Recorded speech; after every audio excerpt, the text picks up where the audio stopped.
Alors bonjour, nous allons faire aujourd'hui une première vidéo sur la notion de fonction dérivée. Dans cette vidéo, nous allons d'abord parler en fait de qu'est-ce que c'est qu'une fonction dérivée. Alors, le prérequis, c'est déjà d'avoir étudié ce que c'est qu'un nombre dérivé, de savoir ce que c'est qu'une fonction qui est dérivable en un réel a, et cette notion justement de nombre dérivé. Et nous allons découvrir dans cette vidéo la notion de fonction dérivée, et ensuite nous verrons comment en fait dériver certaines fonctions à partir en fait de fonctions de référence. C'est-à-dire qu'on va voir, on va étudier comment ce qu'on appelle la fonction dérivée de fonctions de référence. Les fonctions de référence, vous allez voir, c'est les fonctions x au carré, les fonctions x au cube, les fonctions inverses, la fonction inverse, etc. Et on va voir comment, à partir de ces fonctions-là, on va être capable en fait de calculer la fonction dérivée de fonctions plus compliquées, construites à partir de ces fonctions de référence. Voilà, donc on va faire les paragraphes 1 et 2, et dans d'autres vidéos qui suivront, nous poursuivrons les autres paragraphes. Donc qu'est-ce que c'est qu'une fonction dérivée? Alors, tout d'abord, on va considérer qu'une fonction est dérivable sur un intervalle i. Donc je rappelle quand même qu'un intervalle, qu'est-ce que c'est qu'un intervalle? C'est par exemple un intervalle sous la forme AB, un intervalle de valeur entre deux réels. On peut exclure une des bornes. On peut aussi considérer par exemple un intervalle du type A plus l'infini, etc., etc. Donc voici des exemples d'intervalles. Et on va étudier une fonction sur un tel intervalle, et on va dire que cette fonction, elle est dérivable sur un intervalle, si elle est dérivable en tout réel de cet intervalle. C'est ça qui va être important. Et dans ce cas-là, si elle est dérivable en tout réel de cet intervalle, on peut très bien considérer la fonction qui a un réel de cet intervalle associe le nombre dérivé. Et cette fonction-là, c'est tout simplement la fonction dérivée, qu'on va noter tout simplement f', puisque le nombre dérivé en est un réel a, on l'avait noté f' de a, voilà, on va tout simplement la noter f'. Alors, nous allons voir maintenant qu'un des objectifs, je vous fais un peu défiler, ça va être en fait de savoir, de faire en fait un listing des fonctions en fait de base ou de référence, et de leur associer deux choses. La première chose, un intervalle sur lequel on sait qu'elles sont dérivables, et la deuxième chose, une fois qu'on sait sur quel intervalle elles sont dérivables, la fonction dérivée qui leur est associée. Alors, nous allons compléter ce tableau tout à l'heure. Nous, on va s'occuper, par exemple, en fait, de la fonction carré, où ce tableau-là nous dit qu'on est dérivable sur R, et que la fonction dérivée serait la fonction qui a x associe 2x. Et nous allons démontrer cette ligne de ce tableau. Et en fait, il faut savoir que pour toutes les fonctions de ce tableau, on peut faire les démonstrations. Mais là, si on le faisait, il faudrait que la vidéo dure à peu près 10 heures. Et c'est pas ce qu'on va faire. Donc on va s'occuper justement de la fonction carré. D'accord? On va démontrer qu'elle est dérivable en tout nombre réel a. Et on va démontrer, justement, on va déterminer une expression du nombre dérivé f' de a en fonction de a. Et justement, si on arrive à obtenir cette expression, en fait, on va être capable de déterminer, en fait, sa fonction dérivée. Alors, d'habitude, on disait, par exemple, qu'elle était dérivable en réel 3, et on calculait un taux de variation, par exemple, entre 3 et 3 plus h. Là, ça va être la même chose, finalement, sauf que c'est un peu plus abstrait, parce qu'il va falloir comprendre que a est un réel fixé de l'intervalle i, de l'ensemble des réels ici. H, c'est toujours un nombre réel non nul. On n'a pas le droit d'avoir H égal à 0. Et on va calculer le taux de variation de f entre a et a plus h. Donc je vous rappelle que ce fameux taux de variation, par définition, c'est f de a plus h moins f de a sur h. Et on va tout simplement calculer, c'est la fonction carré, donc on va calculer le carré de a plus h, moins le carré de a, et on va tout simplement diviser par h.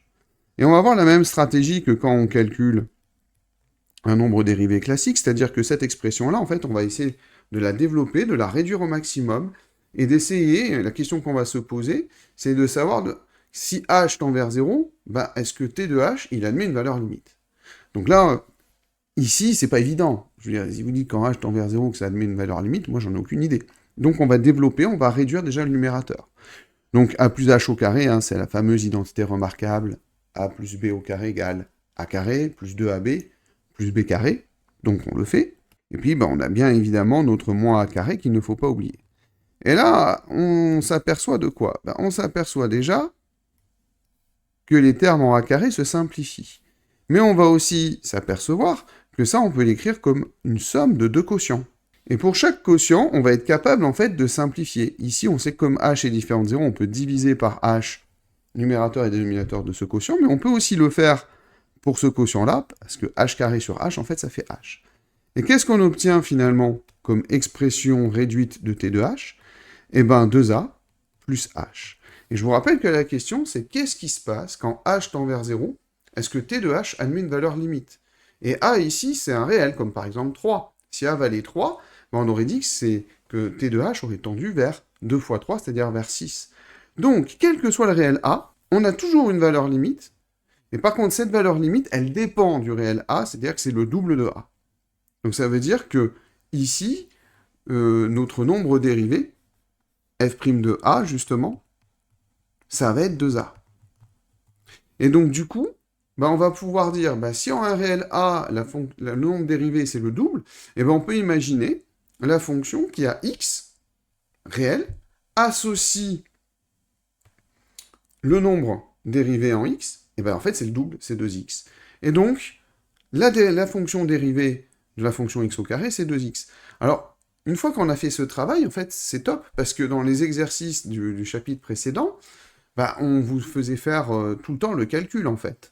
Pour calculer le nombre dérivé en 3, f' de 3, on vous faisait refaire le calcul. Ici, en fait, si vous savez que vous avez la fonction carré, si on vous demande le nombre dérivé en 4, par exemple, vous dites, c'est pas grave, je regarde, je vais pas refaire tout, je sais que la fonction dérivée qui est associée à la fonction x au carré, c'est la fonction qui a x associe 2x, et donc si j'évalue en 4, ça fait 2 fois 4, ça fait 8. Je sais que le nombre dérivé de la fonction carré, évalué en 4, ça vaut 8.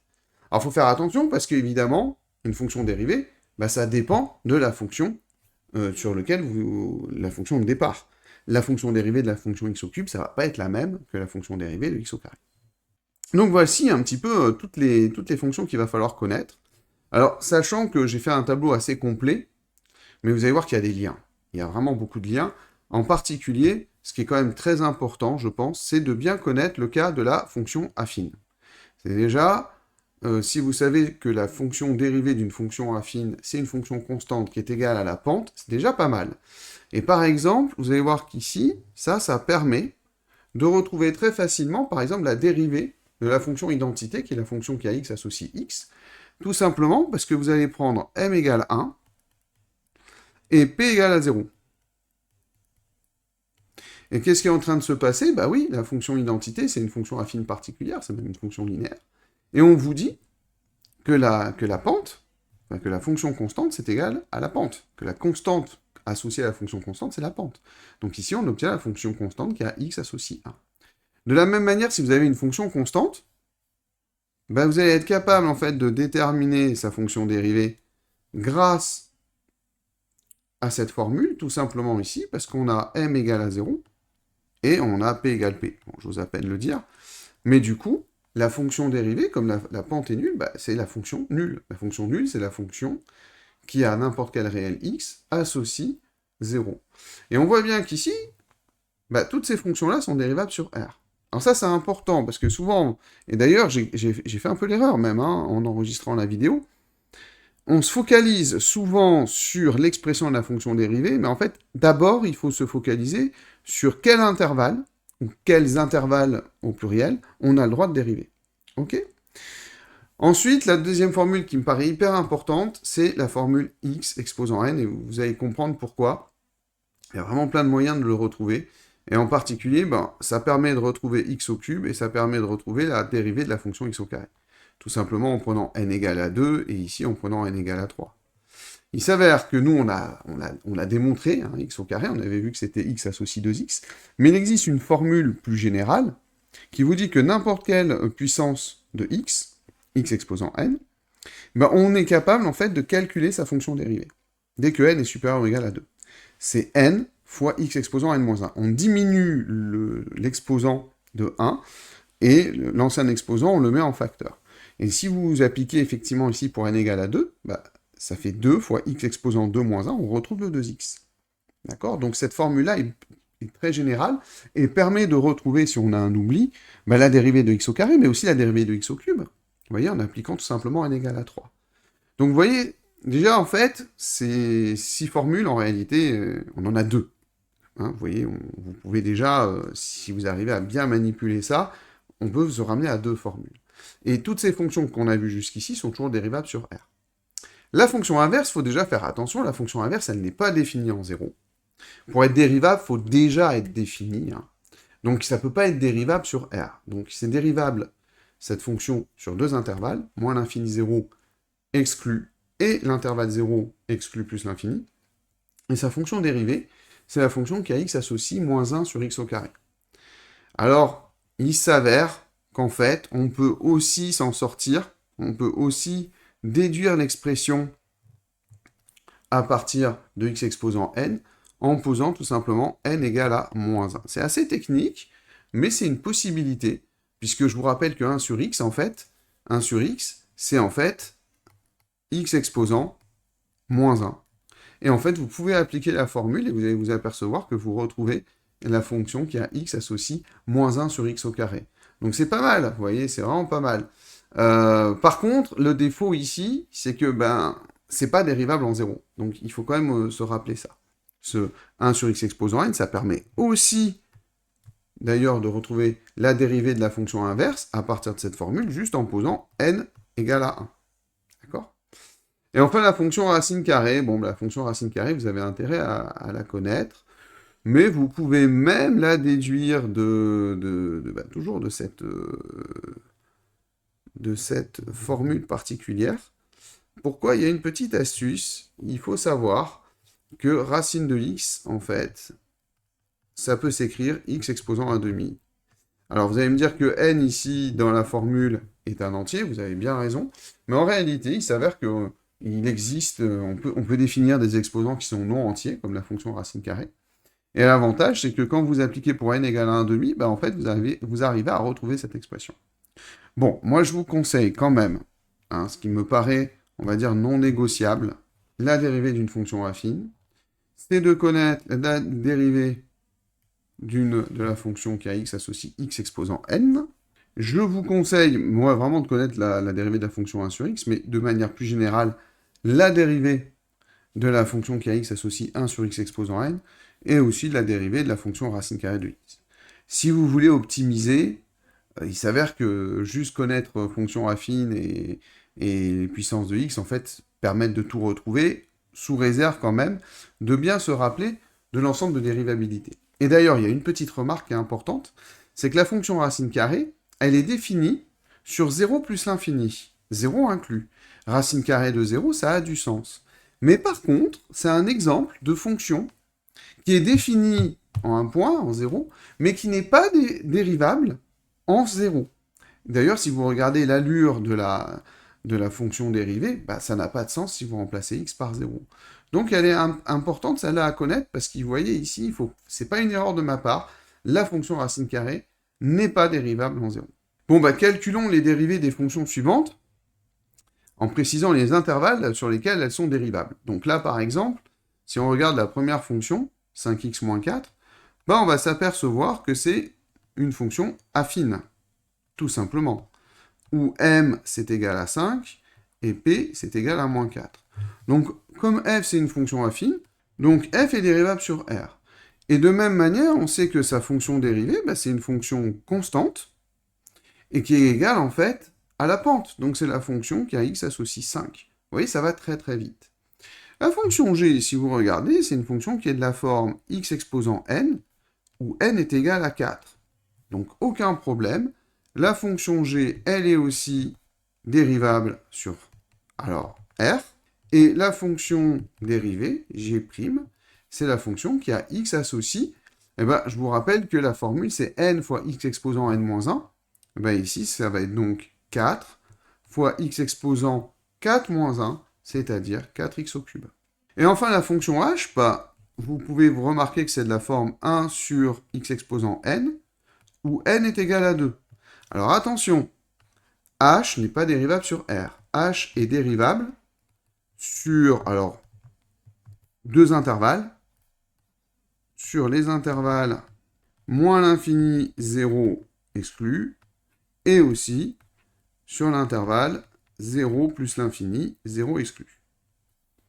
Et la dérivée, bah, je vous rappelle qu'on a vu que la dérivée, c'était de la forme, l'expression, c'était du moins n sur x exposant n plus 1. Et du coup, ici, bah, si on remplace n par 2, on va dire que c'est moins 2 sur x au cube.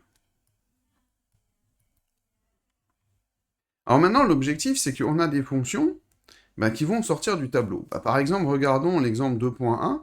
Bah, on peut très bien imaginer la fonction qui à x associe la somme des fonctions carrées et de la fonction cube.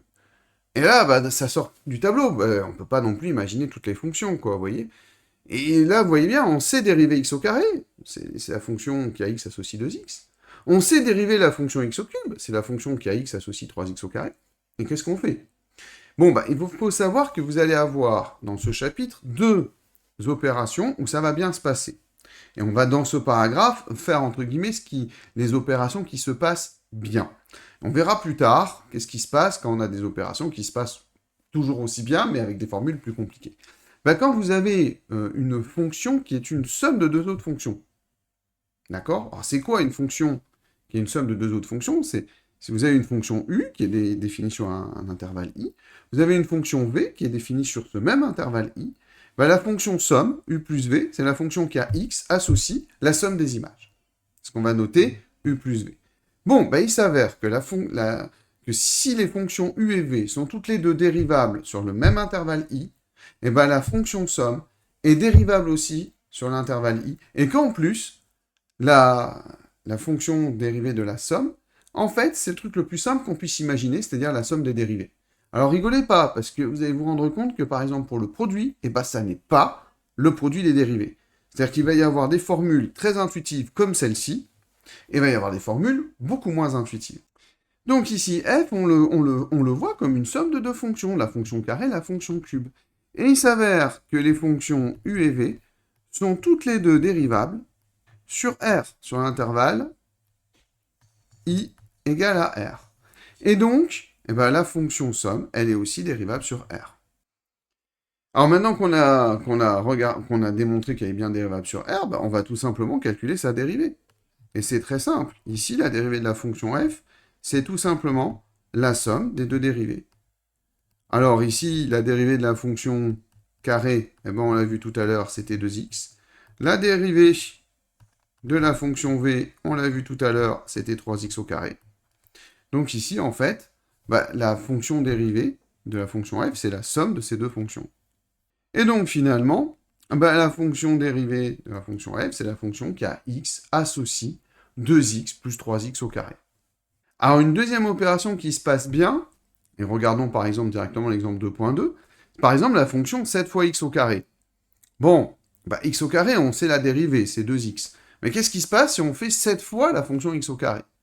Bah, en fait, ce qu'on aurait bien aimé, un truc simple, ça aurait été de dire, bah, si j'ai une fonction, un multiple de cette fonction, ça va être en fait le multiple de la fonction dérivée. Et bien, il s'avère que c'est vrai. Donc, comme je vous l'ai dit, dans ce paragraphe-là, on va faire toutes les propriétés, pas beaucoup, mais où c'est naturel. Et donc ici, on a très envie, en fait, de dire que c'est 7 fois la dérivée de x au carré. Et bien ici, qu'est-ce que c'est qu'une fonction qu'on multiplie par un nombre réel? Qu'est-ce que c'est que la fonction k fois u, où k est un réel, et u est une fonction? Ben, c'est la fonction, tout simplement, qui a tous les réels x, définis sur un intervalle, associe le réel k fois u de x. On va noter ça k fois u. Et il s'avère que si u est dérivable sur l'intervalle i, eh ben, la fonction k fois u va admettre tout simplement comme fonction dérivée, ben, en fait, k fois u', c'est-à-dire la fonction qui a x associe le réel k fois le nombre dérivé u' de x. Donc ici, de la même manière, on va tout simplement dire que f ici, c'est de la forme k fois u, où on a k qui vaut 7 et la fonction u qui est la fonction carré. Comme la fonction u, elle est dérivable sur r, ben la fonction k fois u, elle hérite de l'ensemble de dérivabilité de la fonction u. Et donc notre fonction f, elle est aussi dérivable sur r. Et maintenant, ben, on va calculer La fonction dérivée, bah, c'est tout simplement k fois u', ou la fonction u', c'est la fonction kx associe 2x. Donc, f' de x, ça va être tout simplement ce nombre réel k, 7, fois u' de x, c'est-à-dire fois 2x, qu'on va simplifier en 14x. On va donc pouvoir, en fait, déterminer des fonctions dérivées de fonctions que l'on n'avait pas dans le tableau. Bon, bah, bilan des courses. Bon, les fonctions affines, on avait vu qu'elles étaient dérivables sur R, mais de manière plus générale, les fonctions polynômes, en particulier les fonctions polynômes second degré, sont dérivables sur R. Donc là, la fonction que l'on a, bah, c'est une fonction polynôme second degré. Donc ici, on a bien G qui est de la forme ax au carré plus bx plus c, avec a égale à moins 1 qui est différent de 0, b qui est égal à 2, et c qui est égal à moins 3. Donc G est bien un polynôme du second degré, donc G est dérivable sur R. Bon, mais maintenant, il faut qu'on calcule la fonction dérivée. Et en fait, il se passe quoi? Ben, il se passe que si vous regardez bien, on aurait pu écrire G comme étant a fois une première fonction u, plus une fonction v, où en fait a, bon, ben, c'est le réel a, moins 1. La fonction u, c'est la fonction x au carré de référence. Et la fonction v, eh ben, c'est une fonction affine, 2x moins 3, que l'on sait dériver. Du coup, ce que l'on sait, c'est que la dérivée de la fonction g, bah, c'est a fois la dérivée de la fonction u, plus la dérivée de la fonction v. Ou la dérivée de la fonction u, bah, c'est la fonction kx associe 2x, et la dérivée de la fonction v, c'est la fonction constante kx associe la pente de la fonction affine v, c'est-à-dire 2. En fait, si vous regardez bien, on est en train de combiner nos deux formules. Puisque là, vous voyez bien que je dis que je le vois comme une somme de deux fonctions. Donc je dérive d'un côté le terme a fois u et je dérive de l'autre côté le terme v. Et le terme a fois u, j'utilise ma deuxième propriété en disant bah, que c'est un réel fois une fonction. Et donc sur x dans R, bah, on va obtenir que g' de x, et ben, c'est égal moins 1 fois 2x plus 2, que l'on va simplifier et réduire en disant tout simplement que c'est moins 2x plus 2. Alors vous allez voir qu'avec un peu d'habitude, on va pas forcément détailler comme ça quand on veut juste dériver un polynôme second degré. Vous allez voir que très rapidement, vous allez dire tout simplement que c'est la dérivée de moins x au carré, donc moins 2x, plus la dérivée de 2x, 2, plus la dérivée de la fonction constante, j'aurais pu rajouter ici plus 0. Donc finalement, dès que vous avez une fonction qui est une somme finalement de multiples de fonctions de référence, bah, vous allez pouvoir dériver très facilement et vous n'êtes pas obligé de le détailler autant que j'ai fait. Là, c'était juste pour bien préciser le lien avec les propriétés que l'on a utilisées dans ce paragraphe. Eh bien, nous n'avons pas fini le chapitre, mais nous verrons la suite dans d'autres vidéos. Voilà, j'espère que cette vidéo t'aura été instructive. Eh bien, je te souhaite un très bon travail et à bientôt.